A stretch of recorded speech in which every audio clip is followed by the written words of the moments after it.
आकाशवाणी मध्य प्रदेश से प्रस्तुत हैं प्रादेशिक समाचार।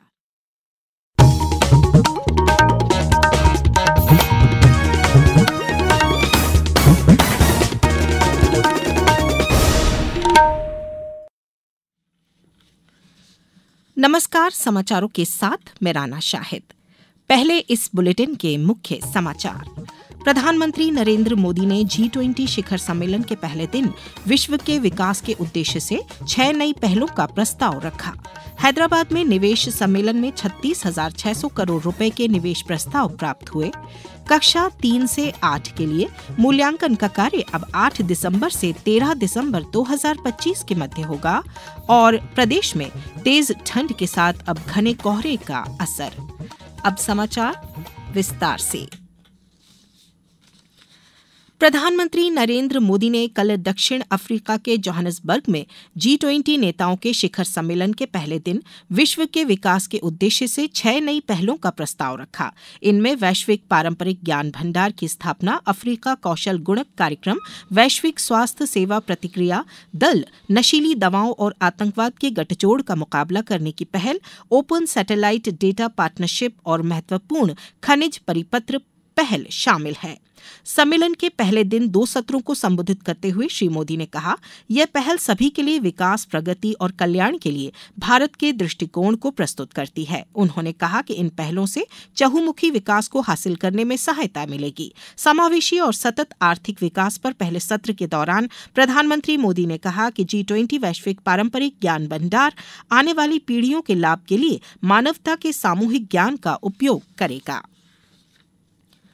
मुख्यमंत्री डॉक्टर मोहन यादव ने कहा है कि मध्य प्रदेश में अनेक क्षेत्रों में निवेश की विद्यमान संभावनाओं को साकार करने के लिए सभी मिलकर कार्य करेंगे। मुख्यमंत्री कल हैदराबाद में आयोजित investment opportunities in Madhya Pradesh सत्र में उद्योगपतियों को संबोधित कर रहे थे। इसमें 36,600 करोड़ रुपए के निवेश प्रस्ताव प्राप्त हुए, जिससे लगभग 27,800 रोजगार सृजित होने की संभावना है। उन्होंने कहा कि प्रदेश की प्रोत्साहनकारी निवेश नीतियों से निरंतर निवेश आ रहा है। सरकार की 18 नवीन निवेश नीतियां निवेशकों को आकर्षित कर रही हैं। निवेशकों के लिए आवश्यक हुआ तो इन नीतियों की परिधि के बाहर जाकर भी उद्योगपतियों को हर संभव सहयोग प्रदान किया जाएगा। मुख्यमंत्री ने कहा कि हैदराबाद में अनेक उद्योगपतियों ने मध्य प्रदेश में निवेश की इच्छा जताई है। डॉक्टर यादव ने कहा कि अन्य राज्यों में उन्होंने बिना राजनीतिक एजेंडा के सिर्फ एक उद्देश्य औद्योगिक निवेश को लेकर यात्राएं की हैं। ऐसे इंटरैक्टिव सेशन मध्य प्रदेश में औद्योगिक विकास की बहुआयामी संभावनाओं को बताने और निवेश के लिए आमंत्रित करने का माध्यम बने हैं। यह क्रम चलता रहेगा। भारत को समृद्ध करना ताकि भारत की सनातन संस्कृति से दुनिया का परिचय कराना, परस्पर दोनों राज्यों के संबंध अच्छे बने, 2 नगरों के संबंध अच्छे बने, व्यापार व्यवसाय को बढ़ाने के लिए सब प्रकार की बातें आए। ये 18 पॉलिसियां हमारे विभाग के द्वारा जारी की गई। उन पॉलिसियों पे तो काम होगा ही सही। आपको क्या चाहिए वो सब देंगे। आप भी आगे बढ़ो, हमारा राज्य भी आगे बढ़े, हम और आप सब मिलकर देश को आगे बढ़ाएं। प्रदेश की शासकीय और अशासकीय शालाओं में कक्षा 3 से 8 के लिए सोमवार 24 नवंबर से आयोजित होने वाला अर्धवार्षिक मूल्यांकन की तिथि बढ़ाई गई है। अब मूल्यांकन का कार्य 8 दिसंबर से 13 दिसंबर 2025 के मध्य होगा। राज्य शिक्षा केंद्र के संचालक हरजिंदर सिंह ने वर्तमान में प्रदेश में संचालित चुनावी प्रक्रिया SIR में शासकीय कर्मचारियों की व्यवस्था के कारण कक्षा 3 से 8 के अर्धवार्षिक मूल्यांकन की तिथियों को आगे बढ़ाते हुए निर्णय लिया है। इस संबंध में नवीन समय सारिणी जारी की है।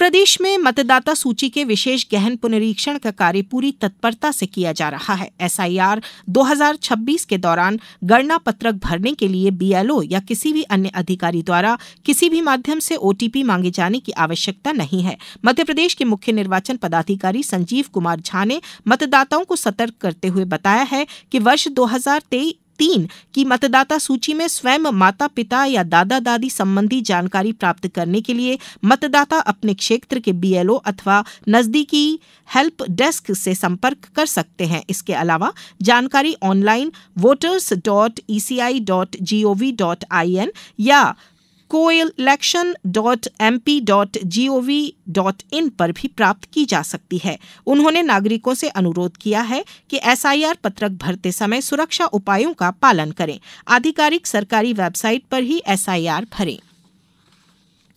अब समाचारों में वक्त है ब्रेक का। ये समाचार आप आकाशवाणी मध्य प्रदेश से सुन रहे हैं। ये समाचार बुलेटिन YouTube पर Madhya Pradesh news All India Radio channel पर और Facebook साथ ही X प्लेटफॉर्म पर EIR न्यूज भोपाल पेज पर सुने जा सकते हैं। इसके अलावा आप हमारी वेबसाइट newsonair.gov.in पर अथवा न्यूज ऑन AIR ऐप पर भी समाचार सुन सकते हैं।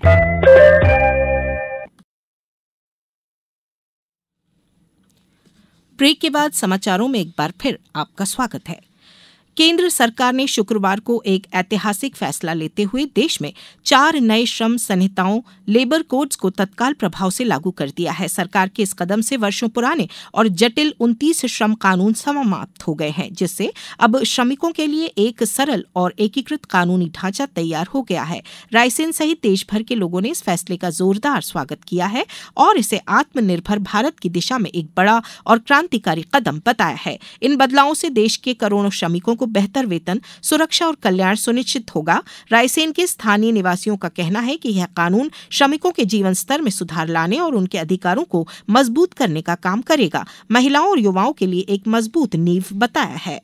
रायसेन के ऋषभ भार्गव ने कहा, सरकार ने जो अभी श्रमिकों के विषय में जो बहुत ही अच्छा निर्णय लिया है, उसमें जो भी नियुक्ति पत्र श्रमिकों को मिलेंगे उसके आधार पे उन श्रमिकों को एक समान व्यवहार पूरे देश के श्रमिकों के साथ किया जाएगा। और मैं तो इस फैसले को बहुत ही अच्छे से देखता हूं, क्योंकि ये श्रमिकों के हित में लिया गया है। कहीं ना कहीं यह निर्णय भारतीय सरकार ने बहुत सही लिया है, क्योंकि श्रमिक अपनी सीमित आय तक सीमित है। अब सभी को समान आय मिलेगी, सभी को समान वेतन सरकार देगी। रायसेन के जितेंद्र शर्मा का कहना है, जो भारत सरकार ने अभी जो श्रम कानूनों में परिवर्तन किया है वो एक ऐतिहासिक फैसला माना जा रहा है, क्योंकि जो लेबर वर्ग है वो जो काम करता है तो उसको जो 4 उन्होंने कानून बनाए हैं, 4 सुधार किए हैं। उसमें पहला ये है कि कहीं भी अगर लेबर काम करती है तो उसको एक नियुक्ति पत्र अनिवार्य, उससे ये लाभ होगा कि उसको एक ये तय हो जाएगा वो इस जगह पे काम कर रहा है। दूसरा, उन्होंने एक नियम ये बनाया है कि उसमें जो न्यूनतम वेतन रखा है वो उसमें मेंशन रहेगा कि ये न्यूनतम वेतन इनको मिलना अनिवार्य है।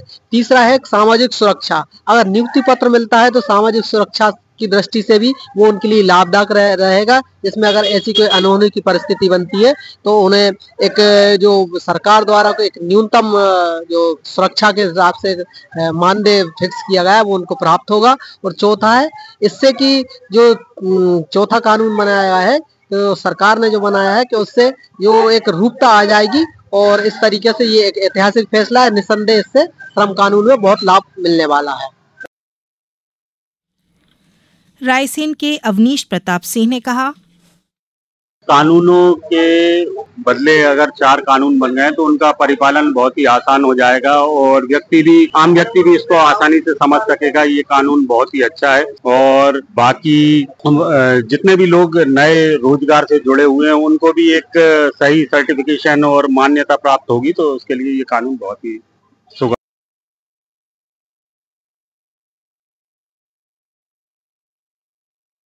अब खबर मौसम की। प्रदेश में तेज ठंड के साथ अब घने कोहरे का असर भी दिखाई देने लगा है। सुबह कई शहरों में कोहरे का असर देखा गया। शाजापुर में घना कोहरा छाया। अकोदिया शुजालपुर क्षेत्र में सुबह विजिबिलिटी 100 मीटर तक ही रही। इधर रात का पारा कई शहरों में 10 डिग्री से नीचे बना हुआ है। भोपाल इंदौर में 9.4 डिग्री, ग्वालियर में 13 डिग्री, उज्जैन जबलपुर में 11.8 डिग्री सेल्सियस दर्ज किया गया। वहीं पचमढ़ी में सबसे कम 6.2 डिग्री रहा। राजगढ़ में 8.2 डिग्री, खरगोन में 8.6 डिग्री, नौगांव में 8.8 डिग्री, नरसिंहपुर में 9.4 डिग्री सेल्सियस रहा। सीहोर जिले का न्यूनतम तापमान 8.5 डिग्री सेल्सियस दर्ज किया गया।